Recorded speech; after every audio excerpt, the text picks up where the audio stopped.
হবিগঞ্জের বন্যা পরিস্থিতির খবর জানাতে যোগ দিচ্ছেন আমাদের সহকর্মী আখলাস আহমেদ প্রিয়। আখলাস, দেশের সার্বিক বন্যা পরিস্থিতির উন্নতি হয়েছে কি, আর হবিগঞ্জে আজকের অবস্থা আমাদের জানাবেন।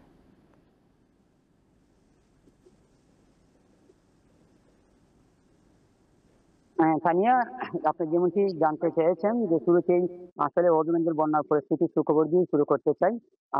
বন্যা পরিস্থিতি অনেকটাই উন্নতি হয়েছে। আমরা যেটুকু দেখতে পেয়েছি যে গতকাল বিকাল পর্যন্ত যে অবস্থা ছিল, বর্তমানে বন্যার পরিস্থিতি স্থিতিশীল রয়েছে। তবে বিশেষ করে একটি বিষয় আপনাকে জানিয়ে রাখতে চাই, এখানে বন্যা দুর্গতরা অনেকটাই অভিযোগ রয়েছে তাদের, যারা আশ্রয়কেন্দ্রে এখনো উঠতে পারেনি, যারা বাড়িঘরে রয়েছেন তাদের কাছে এখনো পর্যাপ্ত পরিমাণে খাবার পৌঁছেনি।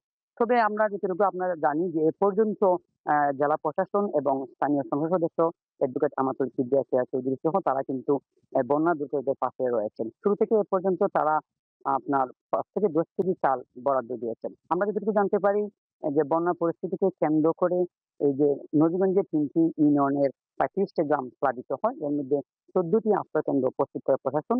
এ পর্যন্ত ৮টি আশ্রয় কেন্দ্রে প্রায় ৩ শতাধিক পরিবার আশ্রয় নিয়েছেন।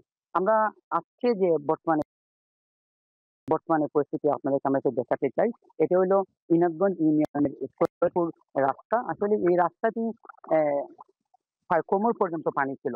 বর্তমানে কুশিয়ারা নদীর পানি অনেকটাই কমে যাওয়ার কারণে এখন হাঁটু পানি পর্যন্ত এখানে বিরাজ করছে। আমরা যে বিষয়টি আপনাদেরকে বলতে চাই যে গতকাল থেকেই কিন্তু প্রশাসন কিন্তু এবং স্থানীয় সংসদ সদস্যরা কিন্তু জনপ্রতিনিধিরা কিন্তু মাঠে ছিলেন। তারা কিন্তু আমরা গতকাল দেখেছি যে দিগলবাগ ইউনিয়নের বেগমপুর প্রাইমারি প্রাথমিক বিদ্যালয়ে ৬১ পরিবারকে ১৪ কেজি ৪০০ গ্রাম করে শুকনো খাবার বিতরণ করেছে। এর মধ্যে ১০ কেজি চাল ছিল, ১ কেজি ডাল, ১ লিটার তেল এবং ২০০ গ্রাম গুঁড়া ধনিয়া, ১০০ গ্রাম হলুদ সহ ১৪ কেজি ৪০০ গ্রাম করে বরাদ্দ দেওয়া হয়। আমরা কথা বলেছিলাম পানি উন্নয়ন বোর্ডের নির্বাহী প্রকৌশলীর সাথে শামীম আহসান মাহমুদ। তিনি আমাদেরকে যেমনটা জানিয়েছেন, এখন পর্যন্ত যে নবীগঞ্জ ঘিরে যে কুশিয়ারা নদী রয়েছে, কুশিয়ারা নদীর শেরপুর পয়েন্টে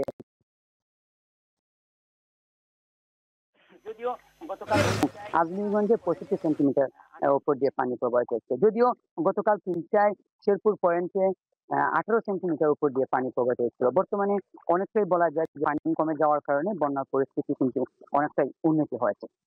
তানিয়া, হবিগঞ্জের বন্যা পরিস্থিতির খবর জানাচ্ছিলেন আখলাস আহমেদ প্রিয়।